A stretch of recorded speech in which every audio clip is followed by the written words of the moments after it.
नमस्कार दोस्तों, आप लोगों का द बुक्स क्लब में स्वागत है। मित्रों, आज हम आपके लिए 40 जीव विज्ञान से रिलेटेड महत्वपूर्ण क्वेश्चन का तीसरा पार्ट लेके आए हैं। इससे पहले हमने 2 वीडियो अपलोड कर दिए हैं, आप प्लेलिस्ट में जाकर उनको सुन सकते हैं।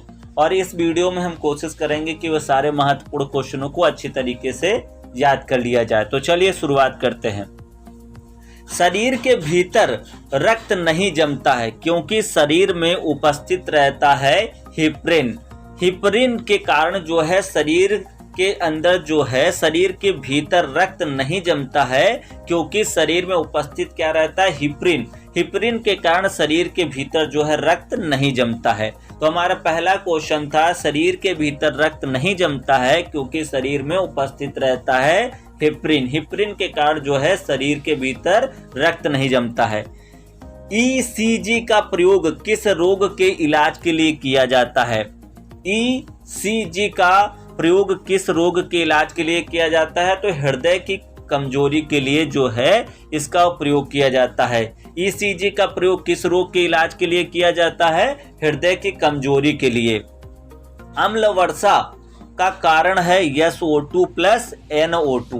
अम्ल वर्षा का कारण क्या है? SO2 प्लस NO2 जो है अम्ल वर्षा का कारण है। मृदा अपारदन का मुख्य कारण क्या है? जो मृदा अपारदन है इसका मुख्य कारण क्या है? अतिचारण।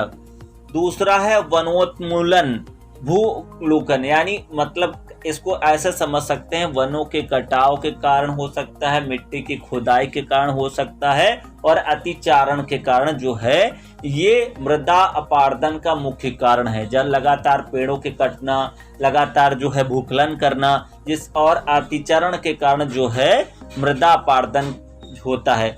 नेक्स्ट क्वेश्चन क्या है हमारा, निम्न में से किस तिथि को विश्व पर्यावरण दिवस मनाया जाता है?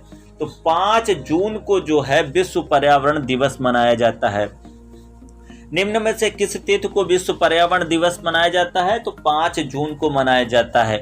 निम्न में से कौन सी गैस वायु प्रदूषण नहीं करती है? तो CNG जो है वायु प्रदूषण नहीं करती है। निम्न में से कौन सी गैस वायु प्रदूषण नहीं करती है? तो CNG वायु प्रदूषण नहीं करती है। पारिस्थितिकी में उत्पादक उन्हें कहा जाता है जो अपना भोजन स्वयं बनाते हैं। पारिस्थितिकी में उत्पादक उन्हें कहा जाता है जो अपना भोजन स्वयं बनाते हैं। पारिस्थितिकी में उत्पादक उन्हें कहा जाता है जो अपना भोजन स्वयं बनाते हैं। तृतीयक उपभोक्ता वे कहे जाते हैं जो द्वितीयक उपभोक्ताओं को खाते हैं तथा मांसाहारी होते हैं। तृतीयक उपभोक्ता किसे कहते हैं? जो द्वितीयक उपभोक्ताओं को खाते हैं तथा मांसाहारी होते हैं। निम्न में प्राथमिक उपभोक्ता कौन से होते हैं? तो गाय हो गई, बकरी हो गई, चूहा, ये सभी क्या है? प्राथमिक उपभोक्ता हैं। निम्न में से प्राथमिक उपभोक्ता कौन से हैं? गाय, बकरी, चूहा, ये सभी जो है प्राथमिक उपभोक्ता हैं। भूमि के संरक्षण के लिए निम्न में से कौन सी विधि अपनाई जाती है? तो कंटूर खेती हो गया, वनीकरण हो गया, पट्टीदार खेती हो गया, ये सभी क्या है? भूमि के संरक्षण के लिए विधि अपनाई जाती हैं। तो कौन कौन सी विधि अपनाई जाती है? कंटूर खेती हो गए, वनीकरण हो गया, पट्टीदार खेती, ये सभी क्या है? भूमि संरक्षण के लिए विधि अपनाई जाती हैं। नेक्स्ट क्वेश्चन है, पर्वतीय भागों में किस प्रकार की खेती सर्वोत्तम मानी जाती है? तो कंटूर खेती जो है पर्वतीय भागों में जो है सर्वोत्तम मानी जाती है। पर्वतीय भागों में किस प्रकार की खेती सर्वोत्तम मानी जाती है? कंटूर खेती जो है पर्वतीय भागों में सबसे अच्छी सर्वोत्तम मानी जाती है।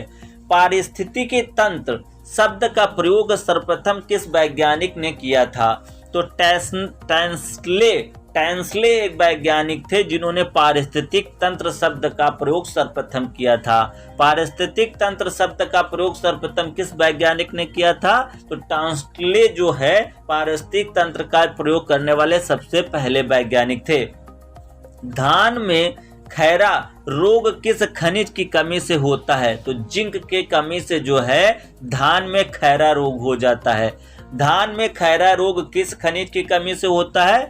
जिंक की कमी से होता है। धान में खैरा रोग किस खनिज की कमी से होता है? जिंक की कमी से होता है। बंकी टाप रोग किस पौधे में होता है? तो ये केला में होता है। बंकी टाप रोग किस पौधे में होता है? केला में होता है। निम्न में कौन सा पौधा कंपानुकंचित गति दर्शाता है? तो छुई मुई का जो पौधा होता है वो कंपानुकंचित होता है, उसको छुएंगे तो वो मुरझा जाएगा फिर अपने आप। तो कंपानुकंचित जो है कौन सा, छुई मुई का जो पौधा होता है वो दर्शाता है। निम्न में से कौन सा पौधा कंपानुकंचित गति दर्शाता है? तो छुई मुई। पौधों में फूल बनाने में सहायक हार्मोन कौन सा है? तो साइटोकाइनिन। साइटोकाइनिन नामक जो हार्मोन्स है वो पौधों में फूल बनाने में सहायक हार्मोन्स है। पौधों में फूल बनाने में सहायक हार्मोन्स कौन सा है? साइटोकाइनिन। बीजों को सुषुप्त अवस्था में रखने वाला विधिरोधक हार्मोन कौन सा है? बीजों को सुषुप्त अवस्था में रखने वाला विधिरोधक हार्मोन कौन सा है? Abscess acid. क्या नाम है उसका? एब्सिसिक एसिड उसका नाम है, एब्सिसिक एसिड। बीजों को सुप्त अवस्था में रखने वाला विधिरोधक हार्मोन कौन सा है? Abscisic acid.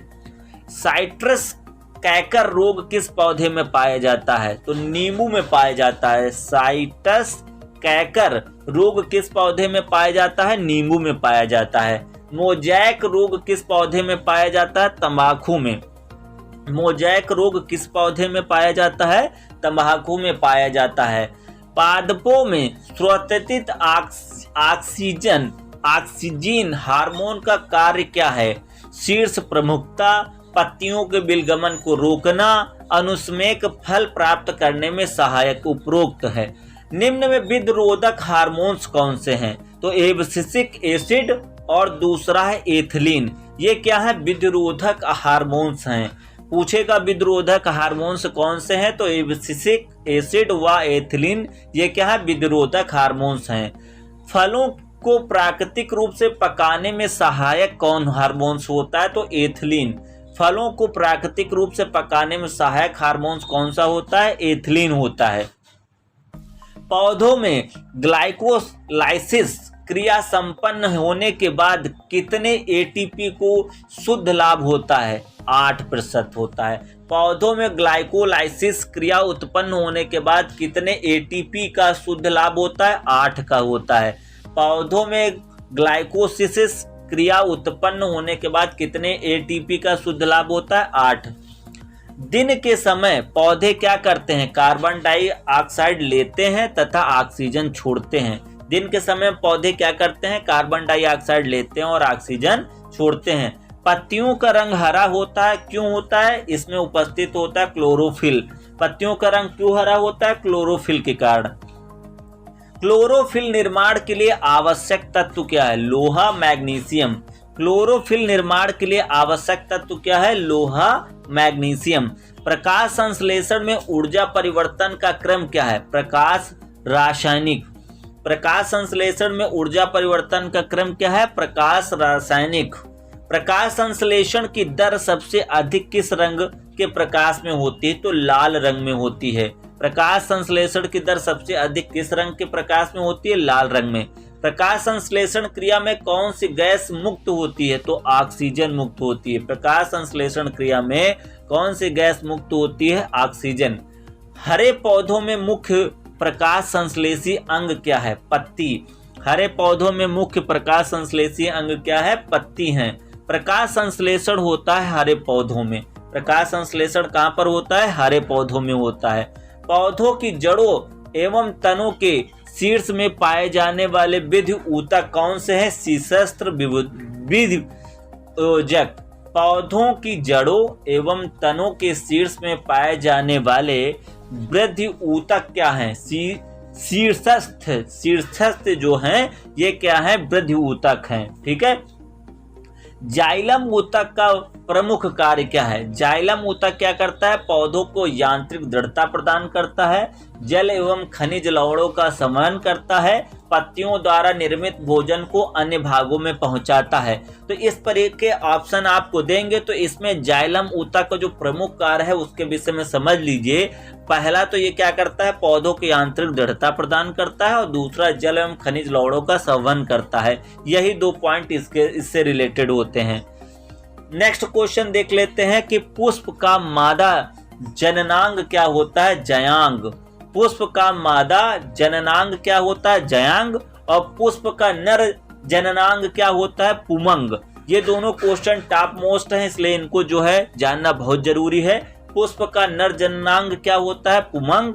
और पुष्प का मादा जननांग क्या होता है? जयांग। तो मित्रों ये 40 महत्वपूर्ण क्वेश्चन थे। अगर वीडियो अच्छा लगा हो तो लाइक, शेयर, कमेंट और सब्सक्राइब करना मत भूलिएगा। बहुत बहुत धन्यवाद।